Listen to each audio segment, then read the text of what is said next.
Assalamualaikum warahmatullahi wabarakatuh. Waalaikumsalam warahmatullahi wabarakatuh.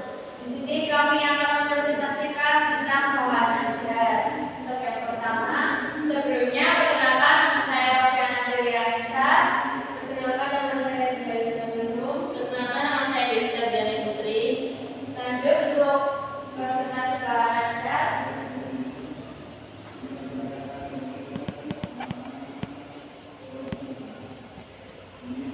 Tampilan yang pertama, bahan ajar. Tema 3, mengenal budaya lokal. Tema 2, pembuatan gerabah. Pembelajaran 2, kelas 6. Di sini juga ada kompetensi inti yang isinya yang pertama menerima, menjelaskan dan menghargai ajaran agama yang dianutnya. Yang kedua, menunjukkan perilaku jujur, disiplin, santun, percaya diri, dan bertanggung jawab dalam berinteraksi dengan keluarga, teman, guru, tetangga, dan negara.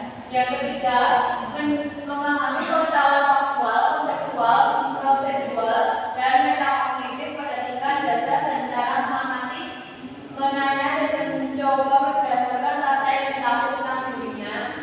Yang keempat, ada perjuangan keterampilan berpikir dan bertindak kreatif, produktif, kritis, mandiri, kolaboratif, dan komunikatif. Lanjut, ada peta macam juga, bahasa Indonesia, membaca teks sederhana, SPDB pembuatan gerabah, fungsi dan teknik pembuatan gerabah, IPA sifat dan perubahan musik benda. Lanjut, untuk tujuan pembelajaran ada tujuan pembelajaran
Waalaikumsalam warahmatullahi wabarakatuh.